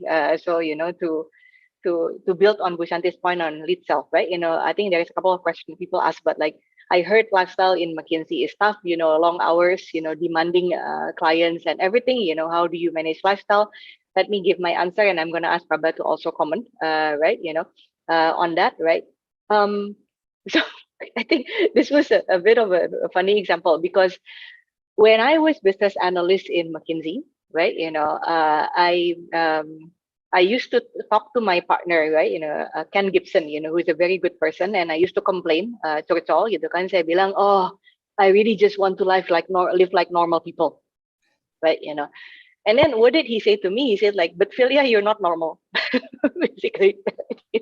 So I think one learning I have was basically I tend to be quite result oriented. I tend to be quite penasaran juga gitu ya. Jadi dan ini satu trait yang basically I know since the day I was in university in mathematics, right? Because I used to do programming and I won't stop until I get to the outcome, right? So and therefore I basically learn first and foremost, right? The one who lead our lifestyle is ourselves, right? That is the first one, right? And earlier I said about feedback I get about, if you are asked to do something gitu kan, don't just think first gitu ya. Between think first and lead self, that's how I live my life in McKinsey. Jadi kadang-kadang yang saya lihat adalah saya sendiri yang insecure gitu. Saya merasa bahwa ini belum selesai, itu belum selesai gitu ya. By the way, even my husband give me tadi kata Bu Shanti spouse yang supportive gitu ya. My husband also once give me a feedback gitu kan. Philia, kerjaan tuh nggak ada selesainya. There will be no finish for the job, right? No. So you yourself should define, when you should finish and when you should continue, right? And if you need to do that, I need to prioritize my work, right? I need to think to prioritize my work, not just think about the work itself gitu. That's one of the learning, right? Now, what I learned, by the way, and why I'm still here, I have had some job offers in the past, by the way, that is quite interesting, but I'm still here, partially because McKinsey give me a lot of flexibility, gitu ya. Jadi dari sepanjang karir saya itu, I've taken, 3 months off, right? I've been out of McKinsey for some time. I've been inside, right? There are times I need to deal with a bit of a family issue. I take 1 month off, right? It has never taken against me, gitu ya. Bahkan saya pernah dipromote jadi project manager setelah saya take like an absolute leave of absence for 4 or 5 weeks because of family reason, gitu kan. Jadi there is actually a lot of flexibility in McKinsey sebenarnya, gitu ya. Cuma kadang-kadang saya perlu bilang kitanya sendiri yang tidak bertanya untuk minta fleksibilitas itu, gitu. Kita yang merasa, oh ya, saya harus begini ya, saya harus begitu ya, klien saya harus begini ya. Of course we have to deliver against client impact gitu kan, tapi kalau kita bisa berpikir mana yang balance, mana yang enggak, that's actually what we do. And by the way, we should determine our own limit of what we believe is right gitu ya. Jadi kayak I just give you an example. For the past 1 week saya nggak ada nanny, nggak ada pembantu gitu kan, and my husband was out of town most of the days. Anak saya sekolah online gitu kan, so I actually finished my work day around 5. I start 8:30, I stop at 5. And it actually worked, right? You can speak to my clients. I think my client is still happy, gitu kan. Kalau ada yang nggak happy, kasih tahu saya, gitu ya. So basically, you can limit that. And I think the one that make it work as well, by the way, adalah I have a very collaborative, cooperative team, and that's part of our leadership traits, gitu ya. Jadi mereka tahu di mana mereka perlu bantu saya, dan sebaliknya, saya juga tahu kapan saya harus bantu mereka. Prabha, you're also doing something on this balancing lifestyle, right? Yes. A couple of things, right? It boils down to managing expectations. Typically, talk about expectations, we look at others, your team, your leaders, your client, right? It starts with yourself. What do you need and what do you find passionate about? And then make sure what you sign up for in terms of work is aligned with that.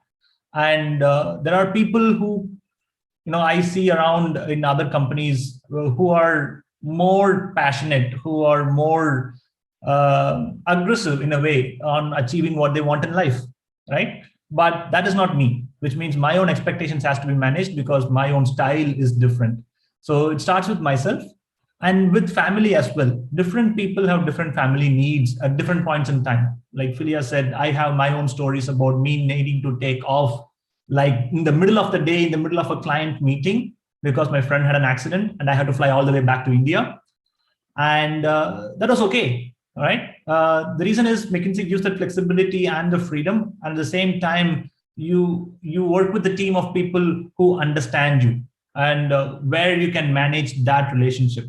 And also with family, to some extent, my wife takes care of a lot of the times, most of the days. But when she needs me, I need to make time. So it is a conversation. I very deliberately remember this meeting I had with my wife in a way as I was moving to Indonesia. Right, the decision was a big conversation because we come from joint families. Moving away from family is a big conversation.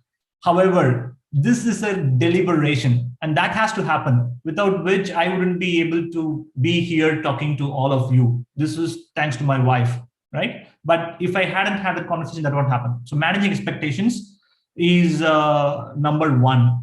And number two is balance means different things for different people at different points in time. When my daughter was born, I needed a different kind of project. I need to work in McKinsey. I cannot do the project I'm doing now. And I need to speak up, right? And when my wife was sick, same story.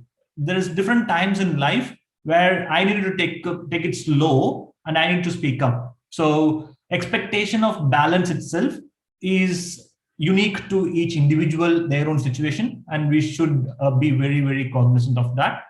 And the third is communicating it. Is even more important. And again, I'm going to Parinaldi's point about saying no, right? How do you say no to things, right? Especially things that you like doing with the people you're doing it with, but you have to Bhushanti's point, right? You need to make some trade-offs. That I love, but it has a cost. And you need to make that choice. It is a tough choice, right? Those are the three things I would think of lifestyle. And I can relate this back also to the question about decision making, centralized versus decentralized, with multiple partners coming from different parts of the world. How do we do it? Same story, right? You need to manage expectations. We need to appoint. So when I was an expert or an engagement manager, right? This is the biggest thing that we align on day one.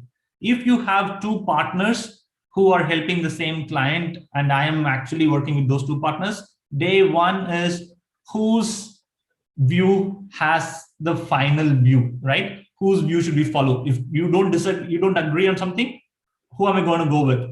And typically they collaborate and say, this person is the content expert on telco, for example, or banking. So you should follow this person's view. My view is an opinion. And on a different topic, the other person will have the final say. We typically work with this setup a lot more, where we establish based on merit, establish based on expertise and experience, and they collaborate among themselves. So again, communication is key, and bringing it out on expectations is key. And different people have different styles of working. Understanding that is also key, and making sure you call it out on day one. That's how we avoid getting into the trap of, a conflict of opinions affecting the way we work or affecting the impact we can deliver to our clients. Thanks, Prabha.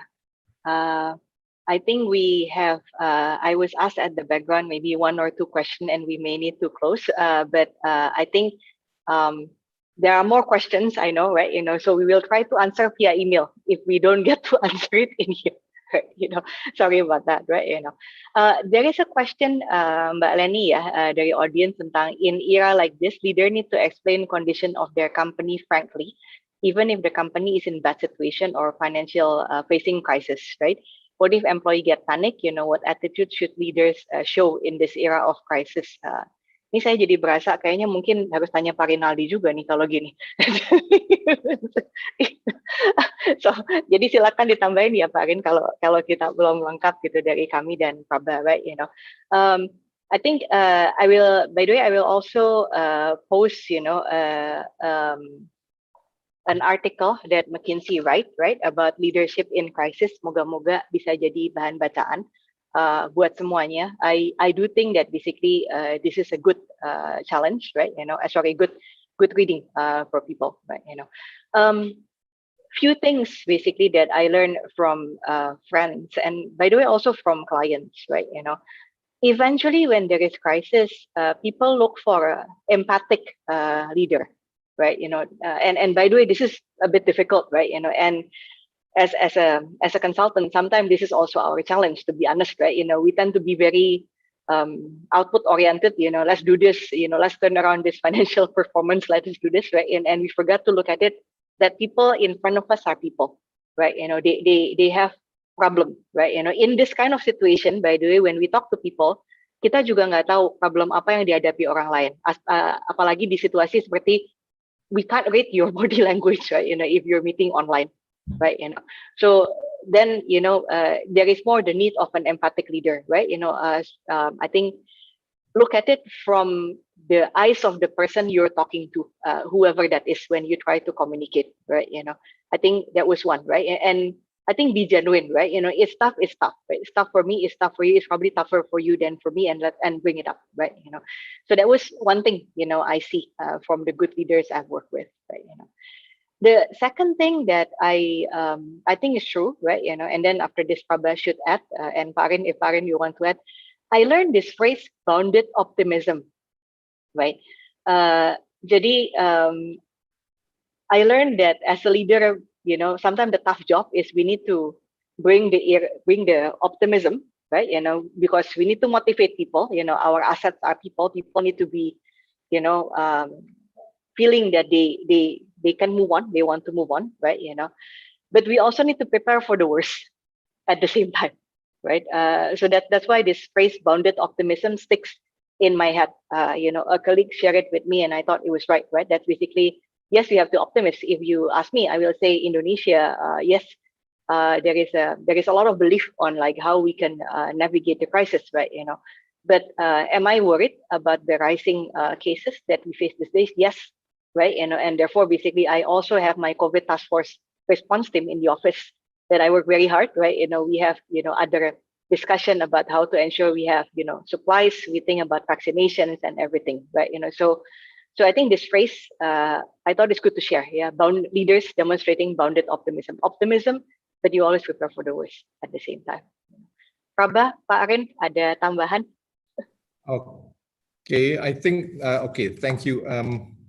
This is a good question, yeah.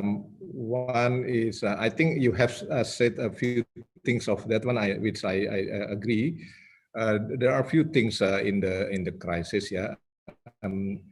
Being transparent only is good, yeah, from the question.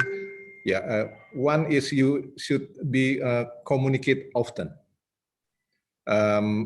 regularly, yeah. So give an update of the situation so people is not left behind, yeah. So that is one of what we use, because currently we are facing a pandemic. However, we are also having, in some companies, yeah, we are also having another issues like performance issues, competition, etc. So that can make our people panic. And secondly, yeah, be together. We are in it together. So you bring basically your people to be all, and then you show the example of what you do. So we are in it together. So that is also the message, very powerful. Yeah. Keep lines open. And the last one is, I think this is said like what Philia said is, set a positive which is difficult. We know that the situation is difficult, but we need to keep the tone still positive. And how do we basically increase the basic the spirit of our team? So that is the one of the most difficult part of the leader, like what was said. be prepared, but be still optimistic, and that is the key. So in the crisis, communication probably is one of the most important issues. Not only transparent, communicate and often. Yeah, always show the development and the progress, whether this is a progress or the non-progress. And I think you need to get your team together in facing the issues, especially during this pandemic. So I think that is what I can add for the Philia's explanation. Thank you. Thank you. We also posted the article di chat room ya, kalau ada yang mau baca lagi, karena kelihatannya waktunya sudah habis ya, Pak Arin, Mbak Leni ya, kalau nggak salah. Iya, Ibu. So for those unanswered questions, Mbak Wina from the McKinsey team already wrote her email. So your questions will be answered later. Okay, so don't be worried. Yeah. Okay, I think mungkin segitu dari kita. Thank you so much again, Pak Arin, Mbak Leni, Pak Aman, for having us, having me and Praba today to do the sharing. Hopefully it's useful untuk kawan-kawan sekalian ya, dan best of luck, stay safe, stay healthy deh semuanya gitu ya, itu yang penting sekarang. Thank you so much. Thank you very much. Thank you. Thank you very much, Philia and Praba and everyone, Bu Shanti, Pak Aman and Leni. So hopefully we learn and we progress something from tonight's event. See you in the next event. Thank you very much. Yeah. Thank you.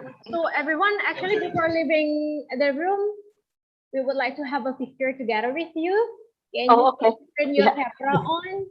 Yeah, and show us your smile. Fajri, can you help us to take a picture? Thank you. Okay. There is a total of 177 participants and 4 slides. First slide, I will take a picture. Smile, 3, 2, 1.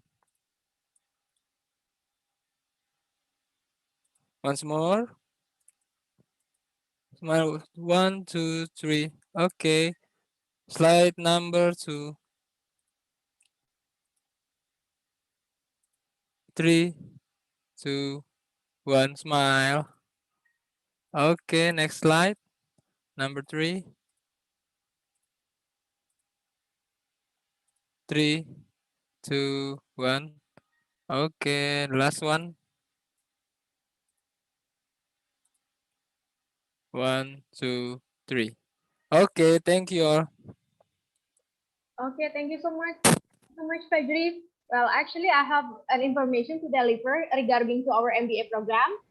The participants who attend the session tonight would get an exclusive golden ticket that can be used for claiming a free admission test or one-time seat program. On the other hand, as the registration of our MBA September intake has already opened, you could get an early bird program. So it's 15% off of the tuition fee. So for detailed information, you can contact our MBA recruitment staff, whose contact already shared in the chat box. So thank you so much, Bapak and Ibu participants for attending this tonight session. Hope to see you at another event. So good night and have a well rest. Thank you. Thank you. Thank Terima kasih you. semuanya. Thank you. Terima kasih.